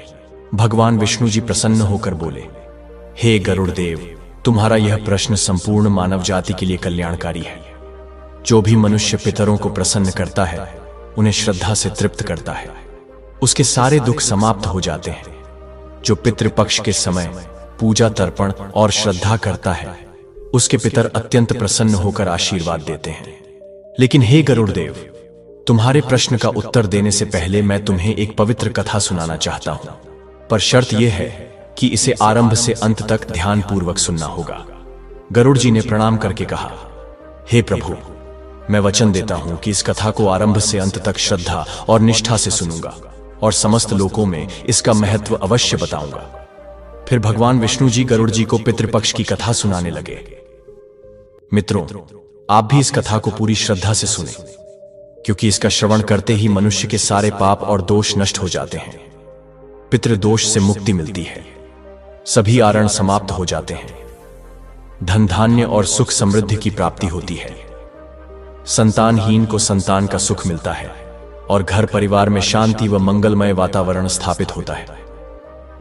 भगवान विष्णु जी ने आगे कहा, हे गरुड़, किसी समय एक नगर में रुचि नामक राजा राज्य करते थे। वह राजा सांसारिक मोह माया को त्याग कर ब्रह्मचर्य का पालन करने लगे। उन्होंने महल छोड़ दिया और पृथ्वी पर विचरण करने लगे। भोजन भी केवल एक समय करते और वैराग्य में लीन रहते। उनके इस त्याग को देखकर उनके पितर बहुत चिंतित हुए। उन्हें भय होने लगा कि यदि राजा रुचि ऐसे ही वैराग्य में जीवन बिताएंगे तो वंश आगे नहीं बढ़ पाएगा। पितरों ने आपस में विचार किया, हम स्वयं अपने वंशज के पास चलकर उसे समझाए। और एक दिन जब आर्षि रुचि ध्यान और तपस्या में लीन थे, तभी उनके समस्त पितर वहां प्रकट हो गए। उसके थोड़ी देर बाद जब आर्षि रुचि ने अपनी आंखें खोली तो उन्होंने अपने सामने 4 दिव्य आत्माओं को खड़ा देखा। यह दृश्य देखकर वे आश्चर्यचकित हो गए। उन्होंने तुरंत उन सभी दिव्य आत्माओं को प्रणाम किया और विनम्रता से बोले, हे महान आत्माओं, आप कौन हैं और आप किस कारण से अचानक मुझे दर्शन देने के लिए पधारे हैं? तब वे दिव्य आत्माएं बोले, हे पुत्र, हम तुम्हारे पितृगण हैं। हम तुम्हारे इस वैराग्यपूर्ण आचरण से अत्यंत दुखी हैं। इसी कारण आज हम तुमसे मिलने आए हैं। अपने पितरों की बात सुनकर आर्षि रुचि ने पुनः प्रणाम किया और आदरपूर्वक कहा, हे पितृगण, आपके दर्शन से मेरा जीवन धन्य हो गया। किंतु मुझे यह समझ में नहीं आ रहा है कि मेरे आचरण से आपको दुख क्यों हुआ है। कृपया मुझे विस्तार से बताइए कि मुझसे कौन सी भूल हुई है जिससे आप असंतुष्ट हैं। तब पितृगण बोले, हे पुत्र, आज तक तुमने विवाह क्यों नहीं किया? विवाह स्वर्ग और मोक्ष प्राप्ति का उत्तम मार्ग है। गृहस्थ जीवन के बिना मनुष्य पूर्णता को नहीं पा सकता। गृहस्थ होकर ही देवताओं और पितरों की पूजा, तर्पण, यज्ञ और दान संभव होते हैं। अतिथि और याचकों को संतुष्ट करके मनुष्य उत्तम लोक प्राप्त करता है। विवाह और संतान के बिना तुम देवताओं और पितरों के आरण से मुक्त नहीं हो सकते। तुम संतान के बिना स्वर्ग कैसे प्राप्त करोगे? फिर पितृगण आगे बोले, हे पुत्र, देव पूजा, पितृ तर्पण और अंत में संन्यास, यह सब मिलकर ही स्वर्ग की प्राप्ति का मार्ग बनाते हैं। परंतु यदि विवाह नहीं किया तो मृत्यु के बाद तुम्हें नरक का सामना करना होगा और अगले जन्मों में भी कष्ट सहने होंगे। अपने पितरों की बातें सुनकर आर्षि रुचि ने कहा, हे पितरों, विवाह करना दुखदायी है। इससे पाप बढ़ते हैं और अंत में अधोगति मिलती है। इसी विचार से मैंने विवाह नहीं किया। स्त्री संघ से मुक्ति नहीं मिलती। जो व्यक्ति अविवाहित रहकर विद्या प्राप्त करता है और ज्ञान से अपनी आत्मा को शुद्ध करता है, वही श्रेष्ठ है। विद्वानों ने कहा है कि मनुष्य को अपनी इंद्रियों को वश में करके ज्ञान से आत्मा को निर्मल करना चाहिए। पितृगण बोले, हे पुत्र, तुम्हारी बात उचित है, किंतु यह पूर्ण कल्याण का मार्ग नहीं है। यज्ञ, दान और तप के द्वारा अमंगल दूर होता है। शुभ और अशुभ कर्म यदि फल की इच्छा से रहित हो तो वे बंधन नहीं बनते। इसी से पूर्व जन्म के पाप और पुण्य दोनों का नाश होता है। तब आर्षि रुचि ने कहा, हे पितामह, वेदों में कर्म मार्ग अविद्या और माया का ही समर्थन करता है। तो फिर आप मुझे विवाह करने के लिए क्यों प्रेरित कर रहे हैं? विवाह तो मेरे लिए अनिष्टकारी ही होगा। पितृगण धैर्य से बोले, हे पुत्र, यह सत्य है कि कर्म अविद्या का कारण बन सकता है, पर विद्या प्राप्त करना भी तो एक कर्म है। शास्त्रों में जो विहित कर्म बताए गए हैं, उनका पालन सज्जन अवश्य करते हैं। इन्हीं कर्मों से मोक्ष प्राप्त होता है। शास्त्रों में विवाह को भी पुरुष का धर्म बताया गया है। बिना विवाह और संतान के मोक्ष नहीं मिलता। संतान द्वारा किए गए श्राद्ध से ही पितरों को तृप्ति और पुरुष को मोक्ष प्राप्त होता है। इसलिए हमारी प्रार्थना है कि तुम विवाह करो। विवाह से तुम्हारे पाप भी नष्ट होंगे और सफलता भी मिलेगी। यदि विवाह नहीं करोगे तो वंश समाप्त हो जाएगा और हम पितर तृप्त नहीं हो पाएंगे। संतान उत्पन्न करके ही तुम हमें संतुष्ट कर सकते हो। मित्रों, भगवान श्री विष्णु जी गरुड़देव से कहते हैं, हे गरुड़देव, अपने पितरों के वचनों को सुनकर आर्षि रुचि को अपनी भूल पर बहुत दुख हुआ। इसीलिए उन्होंने विवाह करने का निश्चय किया। पर वे अपने पितरों से बोले, हे पितृगण, अब तो मैं वृद्ध हो गया हूं। ऐसी अवस्था में कौन अपनी कन्या मुझे देगा और मेरे जैसे बूढ़े के लिए विवाह करना बहुत कठिन जीवन बन जाएगा। तब पितृग बोले, हे पुत्र, यदि तुम हमारे वचनों का पालन नहीं करोगे तो हम सब पितरों का पतन हो जाएगा और तुम्हारी भी दुर्गति होगी। इतना कहकर सभी पितृगण अंतर्ध्य हो गए। अपने पितरों की यह बातें सुनकर आर्षि रुचि अत्यंत व्याकुल हो गई। वे सोचने लगे, अब मैं क्या करूं, कहां जाऊं, कौन सी स्त्री मुझसे विवाह करेगी जिससे मेरे पितर तृप्त हो और उन्हें मुक्ति मिले। इस प्रकार बहुत देर तक विचार करने के बाद उन्होंने मन में ठाना कि अब मुझे ब्रह्मा जी की तपस्या करनी चाहिए, वही मेरी इस दुविधा का निवारण कर सकते हैं। यह सोचकर आरशी रुचि वन में चले गए और 100 वर्षों तक कठोर तपस्या की। अंततः उनकी तपस्या से प्रसन्न होकर परमपिता ब्रह्मा जी प्रकट हुए। आरषीय रुचि ने उन्हें प्रणाम किया। तब ब्रह्मा जी बोले, हे रुचि, मैं तुम्हारी तपस्या से प्रसन्न हूं, जो इच्छा है वह वर मांगो। आरषी रुचि ने निवेदन किया, हे परमपिता, मेरे पितरों ने मुझे संतान उत्पन्न करने का आदेश दिया है, पर मुझे कोई कन्या नहीं मिल रही है। कृपया मुझे ऐसी कन्या प्रदान करें जिससे विवाह करके मैं संतान उत्पन्न कर सकूं। ब्रह्मा जी ने वरदान दिया, हे विप्र, आज से तुम प्रजापति हो, तुम्हारे द्वारा प्रजा की सृष्टि होगी। तुम्हारे पितरों ने तुम्हें विवाह का आदेश दिया है, अतः अपने पितरों की पूजा आराधना करो। वे प्रसन्न होकर तुम्हारी कामना पूर्ण करेंगे और तुम्हें उत्तम पत्नी प्राप्त होगी। इतना कहकर ब्रह्मा जी अंतर्ध्य हो गए। ब्रह्मा जी की बातें सुनकर आरषी रुचि ने दृढ़ निश्चय किया कि वे अपने पितरों को प्रसन्न करेंगे। फिर वे एक नदी के तट पर गए। वहां उन्होंने एकांत में अपने पितरों का तर्पण किया और उनकी आत्माओं को तृप्त किया। तत्पश्चात वे एकाग्र चित्त होकर अपने पितरों की स्तुति करने लगे। मित्रों, भगवान श्री विष्णु जी गरुड़ देव से कहते हैं, हे गरुड़ आरषी, रुचि ने अपने पितरों की जो स्तुति की थी, वह स्तुति प्रत्येक मनुष्य को अवश्य सुननी चाहिए। यह स्तुति सभी दोष और दुखों को नष्ट करने वाली है। जो व्यक्ति इसे एक बार भी सुन लेता है, उसके सारे पाप मिट जाते हैं और उसे पितरों का आशीर्वाद प्राप्त होता है। इसीलिए आप भी इसे श्रद्धा से सुनिए, तभी आपको इस कथा का फल मिलेगा। फिर भगवान विष्णु जी गरुड़ देव से कहते हैं, हे गरुड़ आरषी, रुचि ने इस प्रकार पितरों की स्तुति की थी, जो आदि देवता रूप में विद्यमान है, जो श्राद्ध के अवसर पर श्रद्धा से तृप्त होते हैं। उन सभी पितरों को मैं प्रणाम करता हूं। स्वर्ग में स्थित महर्षिगण जिन्हें मानसिक श्राद्ध से तृप्त करते हैं, उन पितरों को भी मैं प्रणाम करता हूं। अग्निवर्ष, आगिन और सोमपति पितृगण इस श्राद्ध से संतुष्ट होकर तृप्त हो। अग्नि स्वरूप पितर मेरी पूर्व दिशा की रक्षा करें। वर्ष पितर मेरी दक्षिण दिशा की रक्षा करें। आज्ञ पितर मेरी पश्चिम दिशा की रक्षा करें। सोमपति पितर मेरी उत्तर दिशा की रक्षा करें। यह सभी पितृगण भूत प्रेत राक्षस और असुरों के दोषों से हमारी रक्षा करें। विश्व विश्व भूख, आराध्य धर्म, धन्य शुभानंद भूति और कृत नामक 9 पितृगण कल्याण कलधर आश्रय कलता हेतु और अनघ नाम 6 पितृगण वरेण्य वृद्ध तष्टिपुष्टि विश्वपति और धाता नामक 7 पितृगण तथा पाप विनाशक महात्मा महित महिमावाण और महाबल नाम 5 पितृगण। यह सब पितृगण धर्म में स्थित होकर हमें सुख और कल्याण प्रदान करें। मित्रों, उसी समय एक दिव्य प्रकाश प्रकट हुआ। वह प्रकाश आकाश मंडल में फैलकर पूरे जगत को अपने तेज से आच्छादित करने लगा।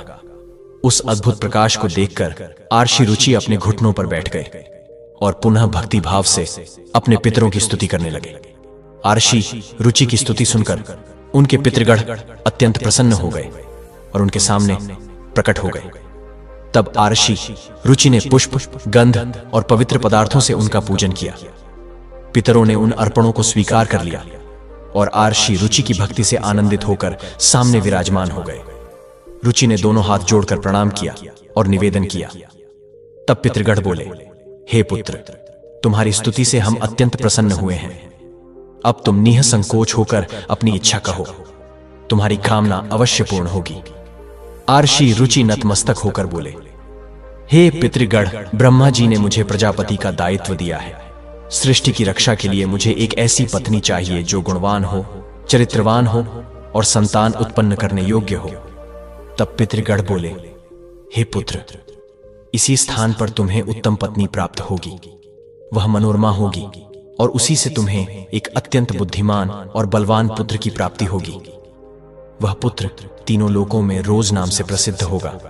उसके भी महापराक्रमी और आज्ञाकारी कई पुत्र होंगे। इतना कहकर पितृगण ने आरषी रुचि को आशीर्वाद दिया और अंतर्ध्य हो गए। पितरों की कृपा से उसी क्षण नदी के मध्य से एक सुंदर मनमोहिनी कन्या प्रकट हुई। पितरों ने कहा, हे रुचि, यह मानिनी नामक कन्या तुम्हारी पत्नी होगी। इससे विवाह करने पर तुम्हें मनु नाम का अत्यंत बुद्धिमान पुत्र होगा। तब प्रजापति रुचि ने उस दिव्य कन्या से विवाह किया।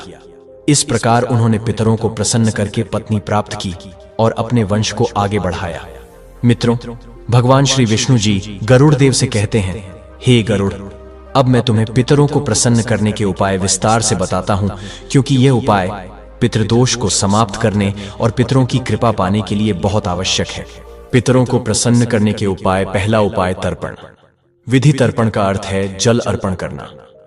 पितृपक्ष में पवित्र जल, काले तिल, दूध और कुश लेकर श्रद्धा से पितरों का आह्वान करते हुए जल अर्पित करना चाहिए। तर्पण करते समय ओम पितृभ्य स्वधा मंत्र का उच्चारण करना चाहिए। इससे पितृ प्रसन्न होकर आशीर्वाद देते हैं। दूसरा उपाय श्राद्ध कर्म। श्राद्ध में पितरों के निमित्त भोजन, फल और वस्त्र अर्पित किए जाते हैं। इस दिन ब्राह्मणों को भोजन कराना चाहिए, वस्त्र और दक्षिणा देनी चाहिए। सात्विक भोजन बनाना चाहिए, जैसे खीर, पूरी, सब्जी आदि, और उसे पवित्र मन से अर्पित करना चाहिए। तीसरा उपाय जीवों को भोजन कराना। गाय, कुत्ते, कौवे और ब्राह्मणों को भोजन अर्पित करना बहुत शुभ माना जाता है। विशेष रूप से श्राद्ध के दिन गाय को हरी घास और रोटी और कौवे को खीर व चावल खिलाना चाहिए। इससे पितर तृप्त होकर आशीर्वाद देते हैं। चौथा उपाय पीपल और तुलसी की पूजा। पीपल को पितरों का निवास और तुलसी को माता लक्ष्मी का प्रतीक माना गया है। श्राद्ध के दिन पीपल और तुलसी की पूजा करनी चाहिए। पीपल के नीचे दीप जलाने से पितर प्रसन्न होकर परिवार को सुख समृद्धि का आशीर्वाद देते हैं। मित्रों, भगवान श्री विष्णु जी गरुड़ देव से कहते हैं, हे गरुड़, जो मनुष्य पितृ दोष से पीड़ित हो जाते हैं, उन्हें गया जी या अन्य किसी पवित्र तीर्थ स्थल पर जाकर पिंडदान अवश्य करना चाहिए। गया जी में पिंडदान करने से पितर संतुष्ट होकर मोक्ष को प्राप्त करते हैं और अपने वंशजों को आशीर्वाद देते हैं। पिंडदान करते समय काले तिल और चावल का उपयोग करना चाहिए। यह अर्पण पितरों को तृप्त करता है और उनकी आत्मा को शांति देता है। श्राद्ध पक्ष में व्रत रखना चाहिए। इस दौरान सात्विक आहार ग्रहण करना चाहिए और ब्रह्मचर्य का पालन करना चाहिए। मांस, मदिरा और तामसिक भोजन का त्याग करना चाहिए। व्रत के दिनों में भगवान विष्णु, भगवान शिव और माता लक्ष्मी की पूजा करनी चाहिए। इससे पितरों की आत्मा को शांति मिलती है और वे आशीर्वाद देकर प्रसन्न होते हैं। मित्रों, भगवान विष्णु जी आगे कहते हैं, हे गरुड़, पितरों को प्रसन्न करने के लिए गरीबों, ब्राह्मणों और साधुओं को अन्न और वस्त्र दान करना चाहिए। विशेषकर श्राद्ध पक्ष में यह कार्य करने से पितरों को तृप्ति मिलती है और मनुष्य को पितृदोष से मुक्ति मिलती है। इस दान से पितर प्रसन्न होकर परिवार को सुख समृद्धि का आशीर्वाद देते हैं। पवित्र नदियों, विशेषकर गंगा में स्नान करना और पितरों के निमित्त जल अर्पित करना अत्यंत शुभ है। गंगा जल पितरों की तृप्ति के लिए आवश्यक माना गया है। गंगा स्नान करने से पाप धुल जाते हैं और पितरों की आत्मा को शांति मिलती है। सत्संग और भगवद गीता का पाठ भी पितरों की शांति के लिए बहुत लाभकारी है। गीता के 11वें अध्याय का पाठ करने से पितरों की आत्मा प्रसन्न होती है और वंशजों पर उनकी कृपा बनी रहती है। भगवान विष्णु जी ने कहा, हे गरुड़, जो भी व्यक्ति श्रद्धा और विश्वास के साथ इन उपायों को करता है, उसके जीवन से पितृदोष समाप्त हो जाता है। पितर प्रसन्न होकर उसके परिवार में शांति और समृद्धि का आशीर्वाद देते हैं। तब गरुड़ जी ने प्रभु से कहा, हे प्रभु, आपने पितृपक्ष की इस कथा और उपायों के द्वारा मुझे अत्यंत पवित्र ज्ञान दिया है। मैं वचन देता हूं कि इसे पूरे देवलोक में प्रकट करूंगा। दर्शक बंधु, भगवान श्री विष्णु जी गरुड़ देव से आगे कहते हैं, हे गरुड़ देव, अभी तक मैंने तुम्हें अनेक उपाय बताए, परंतु एक अत्यंत महत्वपूर्ण बात अब तक नहीं बताई। यह रहस्य बहुत ही गंभीर और ध्यान देने योग्य है। गरुड़ जी हाथ जोड़कर बोले, हे प्रभु, आप तो सर्वज्ञ हैं। कौन सी ऐसी बात है जो अभी तक नहीं बताई? कृपया कर मुझे बताइए। तब भगवान श्री विष्णु जी गंभीर स्वर में कहते हैं, हे गरुड़, जब कभी भी चंद्र ग्रहण पितृपक्ष के समय पड़ता है, तब मनुष्यों को 3 विशेष चीजें कभी नहीं खानी चाहिए। यदि कोई मनुष्य अज्ञानवश इन्हें खा लेता है तो पितर उससे नाराज हो जाते हैं। उसका श्राद्ध और तर्पण अधूरा रह जाता है और पितरों की आत्मा को शांति नहीं मिलती। गरुड़ जी आश्चर्यचकित होकर बोले, प्रभु, वे कौन सी 3 चीजें हैं? अवश्य मुझे बताइए, ताकि मैं इस ज्ञान को संसार भर में प्रकट कर सकूं।